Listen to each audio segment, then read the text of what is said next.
किसान साथियों, आज की वीडियो में हम बात करेंगे गेहूं की फसल में दूसरा पानी लगाने पर आपको कौन कौन से खाद उर्वरकों का प्रयोग करना चाहिए जिससे आपकी गेहूं की फसल में भयंकर कल्लों का फुटाव हो, फसल की शानदार ग्रोथ हो, हरियाली उसमें बनी रहे, किसी भी प्रकार का कोई भी पीलापन ना आए, कोई रोग ना लगे और आपका पूरा खेत फसल से भरा भरा दिखे और रिकॉर्ड तोड़ उत्पादन आपको अपनी फसल से मिले।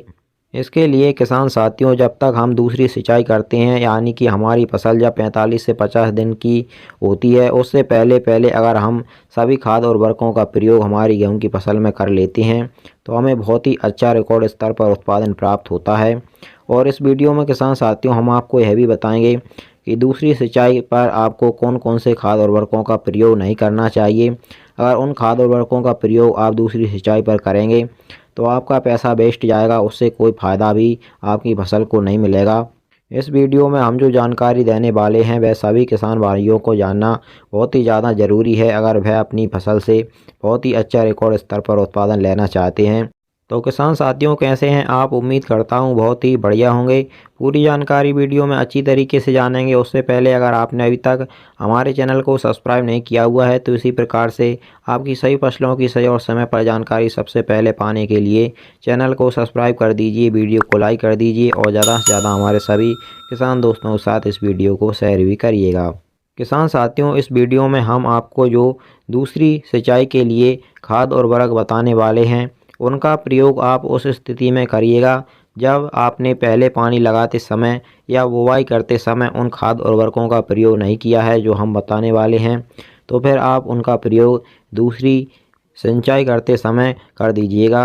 वीडियो के आखिर में किसान साथियों, हम यह भी जानेंगे कि कौन कौन से खाद उर्वरकों का प्रयोग आपको दूसरी सिंचाई पर दूसरा पानी लगाते समय नहीं करना चाहिए।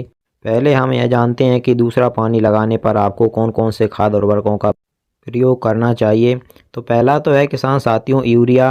किसी भी हालत में आपको दूसरे यूरिया का प्रयोग दूसरा पानी लगाते समय करना ही करना है। और यूरिया के साथ में किसान साथियों, अगर आपने पहले पानी पर या पहले बुवाई करते समय जिंक सल्फेट का प्रयोग नहीं किया है तो इस समय पर आप 33% वाला जो जिंक सल्फेट आता है उसका प्रयोग कर सकती हैं। 21% वाला जिंक सल्फेट आता है उसका भी प्रयोग आप कर सकते हैं। और तीसरा है किसान साथियों सल्फर। इस समय पर अगर आप सल्फर का प्रयोग करेंगे तो उसके भी आपको बहुत अच्छे रिजल्ट मिलेंगे। अगर आपने पहले पानी पर या बुवाई करते समय सल्फर का प्रयोग नहीं किया है तो इस समय पर आप यूरिया में मिला करके सल्फर का भी प्रयोग कर सकते हैं। अगला है किसान साथियों सूक्ष्म पोषक तत्वों वाला खाद, जैसे सागारिका आता है, बायोवीटा आता है। यह सूक्ष्म पोषक तत्वों वाले खाद हैं और भी अन्य कंपनियों के बाज़ार में आपको सूक्ष्म पोषक तत्वों वाले खाद मिल जाएंगे। उनका भी प्रयोग इस समय पर आप यूरिया में मिला करके कर सकते हैं। इस समय पर हमारी गेहूं की फसल को सूक्ष्म पोषक तत्वों की आवश्यकता होती है तो इनसे उनकी पूर्ति हो जाएगी। इनके अलावा किसान साथियों, अगर आप अपनी गेहूं की फसल की जड़ में वृद्धि करना चाहते हैं तो जड़ वृद्धि के लिए सबसे अच्छा ऑप्शन होता है ह्यूमिक एसिड। ह्यूमिक एसिड का प्रयोग भी आप इस समय पर यूरिया में मिला करके कर सकते हैं। तो किसान साथियों, इन सभी खाद उर्वरकों का प्रयोग आप गेहूं की फसल में दूसरे यूरिया में मिला करके कर सकते हैं। लेकिन किसान साथियों ध्यान दीजिएगा, दूसरा यूरिया एवं इन में से अगर आप कोई भी खाद उर्वरक उसमें मिला करके प्रयोग कर रहे हैं तो आपको पानी लगाने से तुरंत पहले छिड़काव कर देना है। उसके बाद में आपको पानी लगाना है। पानी लगा करके आपको इनका छिड़काव नहीं करना है। और किसान साथियों, एक बात पर और गौर करिएगा, बाद में हमारे किसान भाई कमेंट करके बोलते हैं कि इतने खाद उर्वरक जो आप वीडियो में बता रहे हैं इतना हम खर्चा करेंगे तो बाद में हमको क्या बचेगा। किसान साथियों, हम यह नहीं कह रहे हैं कि आपको इतनी खाद उर्वरकों का प्रयोग अपनी गेहूं की फसल में करना ही करना है। हम आपको सिर्फ जानकारी दे रहे हैं कि आप अगर इनमें से कोई भी खाद उर्वरक का प्रयोग अपनी गेहूं की फसल में करना चाहते हैं तो आप इस समय पर कर सकते हैं। बाकी यह जो खाद उर्वरक हमने बताए हैं यह सभी गेहूं की फसल के लिए बहुत ही ज़्यादा ज़रूरी होते हैं। अगर आप इनका प्रयोग करेंगे तो आपकी गेहूं की फसल में बहुत ही ज़्यादा कल्लों का फुटाव होगा।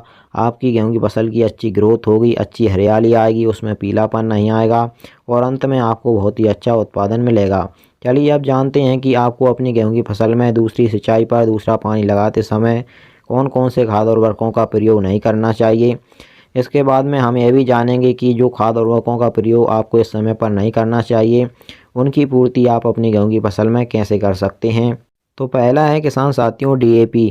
अगर इस समय पर दूसरी पानी लगाते समय आप DAP अपनी गेहूँ की फसल में डालने की सोच रहे हैं तो आप उसको ना ही डालें तो ही अच्छा है, क्योंकि DAP में फास्फोरस पाया जाता है और फास्फोरस ऐसा पोषक तत्व होता है जिसको आप जहाँ पर डालेंगे वहीं पर वो पड़ा रहेगा, वह चल कर के आपकी गेहूँ की फसल की जड़ों तक नहीं पहुँचता है। उसको ग्रहण करने के लिए गेहूँ की फसल की जड़ों को उस तक आना पड़ता है। अगर इस समय पर आप DAP अपनी फसल में डालेंगे तो वह मिट्टी के ऊपर ही पड़ा रहेगा, आपकी गेहूँ की फसल की जड़ें उस तक नहीं पहुँच पाएंगी, जिससे आपका पैसा वेस्ट जाएगा, उससे कोई फ़ायदा नहीं होगा।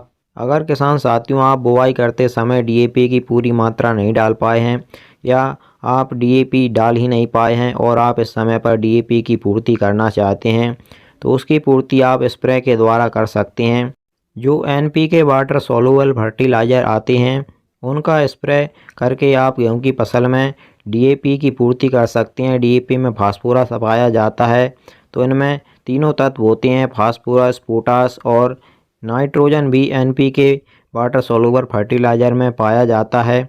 NPK कई प्रकार के आते हैं, जैसे NPK 19-19-19 आता है जिसमें नाइट्रोजन, फास्फोरस, पोटास समान मात्रा में पाए जाते हैं। NPK 0-52-34 होता है जिसमें नाइट्रोजन नहीं पाया जाता है, इसमें फास्फोरस की मात्रा ज़्यादा होती है और पोटास भी इसमें पाया जाता है। इसका भी स्प्रे आप इस समय पर कर सकते हैं। और भी कई प्रकार के NPK आते हैं, NPK 12-61-0 आता है, NPK 18-18-18 आता है। तो NPK वाटर सोल्यूबल फर्टिलाइज़र के जरिए आप इस समय पर DAP पोटास की पूर्ति अपनी गेहूँ की फसल में कर सकते हैं। चलिए किसान साथियों थोड़ी और कुछ महत्वपूर्ण जानकारी जान लेते हैं।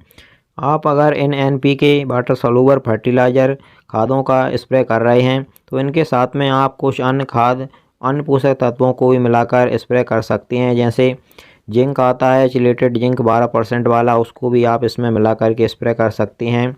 लिक्विड सागरिका आती है, उसको भी आप इसमें मिला करके स्प्रे कर सकते हैं। आपकी गेहूँ की फसल में अगर किसी भी प्रकार का कोई फंगस लग रहा है तो फंगीसाइड को मिलाकर भी आप इनमें स्प्रे कर सकते हैं। बोरोन को भी मिलाकर के आप किसान साथियों जो 20% वाला बोरोन आता है उसको भी मिलाकर इनमें आप स्प्रे कर सकते हैं। अगर आपकी गेहूँ की फसल में जड़ माहू की समस्या आ रही है तो आप कीटनाशक को मिलाकर भी इनमें स्प्रे कर सकते हैं।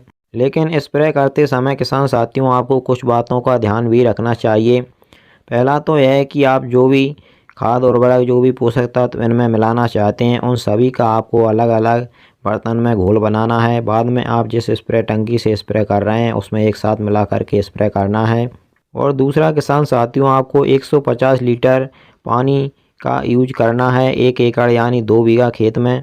और NPK की मात्रा की बात करें तो आपको 1 kg रखना है 1 एकड़ यानी 2 बीघा खेत के लिए।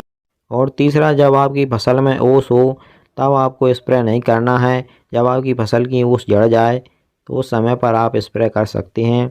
तो किसान साथियों अगर आपको हमारी दी गई जानकारी थोड़ी सी भी इंफॉर्मेटिव लगी हो तो आप हमारी वीडियो को लाइक, चैनल को सब्सक्राइब और बाकी अन्य किसान भाइयों के साथ शेयर भी करिएगा। और आपके कोई भी सवाल हो तो आप हमें कमेंट में पूछ सकते हैं, हम आपको तुरंत जवाब देने की कोशिश करेंगे। चलिए फिर मिलते हैं इसी प्रकार की एक और नई जानकारी के साथ अगली वीडियो में। नमस्कार, धन्यवाद।